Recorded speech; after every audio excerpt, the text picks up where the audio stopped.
Hi guys, it's May here. Welcome back to my channel everyone. For today's dish, we're going to cook some veggies and today mag-stir fry tayo ng vegetables. So, these are my ingredients for my stir fry for today. We have here some garlic, tomatoes, red onions, eggplant. We have here some long beans or sitaw, okra, and of course our favorite kalabasa.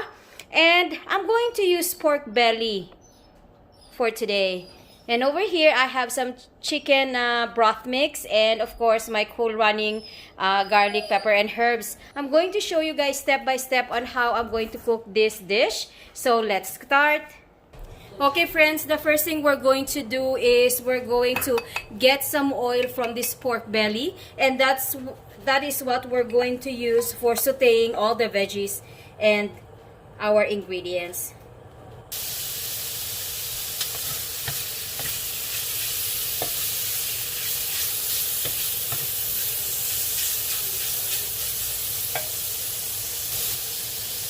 So friends, for our pork belly, what we're trying to achieve is the golden color. So that's what we're going to do. We already have a little bit of oil, so we can saute our first ingredients, which is the garlic, the onions, and the tomatoes. But I want my meat to be a little bit more golden color. So friends, our pork belly is ready now. So we're just going to put this one aside, and we're going to start sauteing our ingredients. So the first thing I'm going to saute is the garlic, but if you guys would like to prefer to saute the onions, then you guys can do that as well.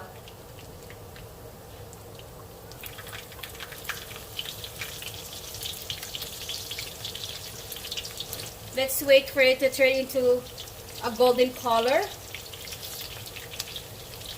Next, we're going to do the onions. I'm using the red onion.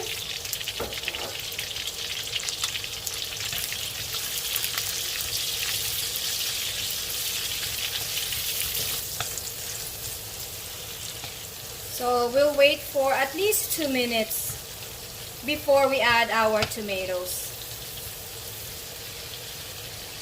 Okay, after 2 minutes, we're going to saute the tomatoes.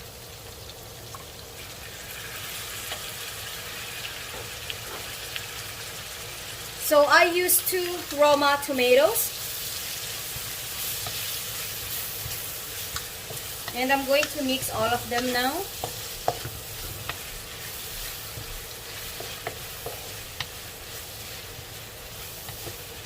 I'm going to season it with black pepper.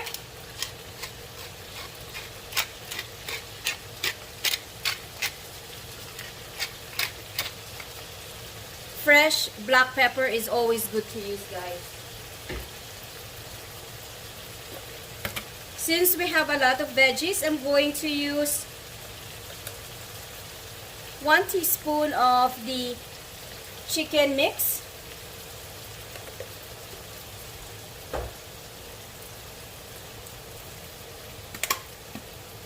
I'm also going to use my cool running.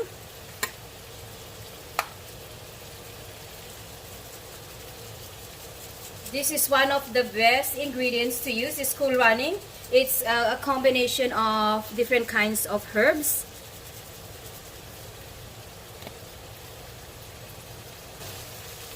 Mix.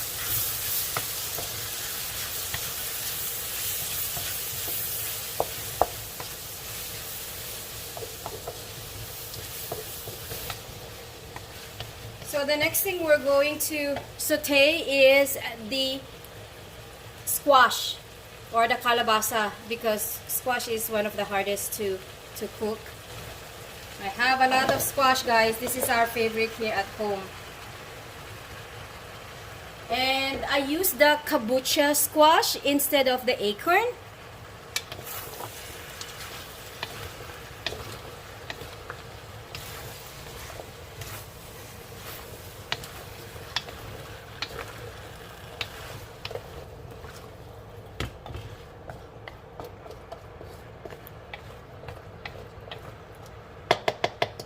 Okay, so we're going to let this one simmer for at least 5 minutes. So let's cover them up.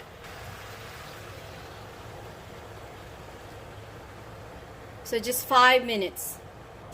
Okay, after 5 minutes, let's check.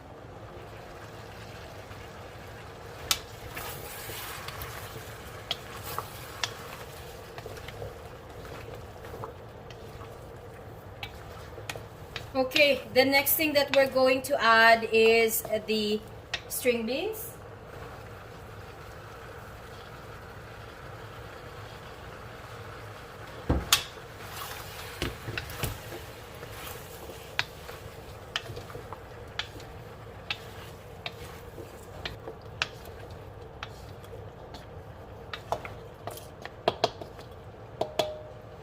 Again, we're going to let this one simmer for another 5 minutes. We're going to do this process so that our vegetables is not overcooked. Okay friends, after 5 minutes, let's check one more time.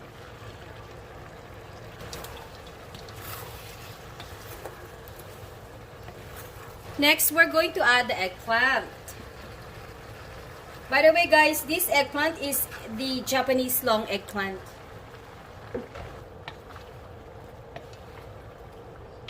So when we cook vegetables, we do from the hardest to the softest. So that is what I did over here. Since the kalabasa or the squash is the hardest one, so that's why I saute that one first. And now we are on the soft side, which is the eggplant. Okay, so we're going to let this one simmer for another 5 minutes again. And then next to this is the okra. And yeah. So let's cover this one back. Okay friends, after 5 minutes.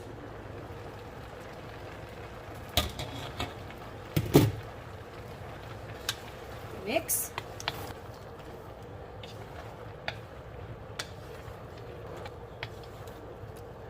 Okay, so the last thing we're going to add on this is the okra.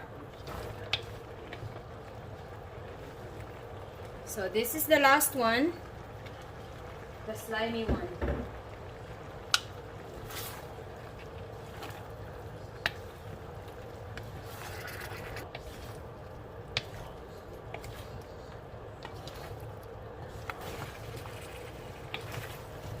I didn't use any salt on my cooking, so if you guys would like to add some salt on it, then that's fine.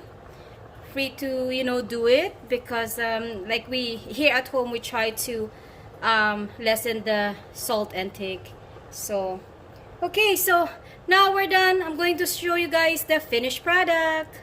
Okay friends, this is our finished product. This is our ginisang gulay. If you guys like this video, please don't forget to give this video a thumbs up. And also, if you guys are not subscribed on my channel yet, please don't forget to subscribe.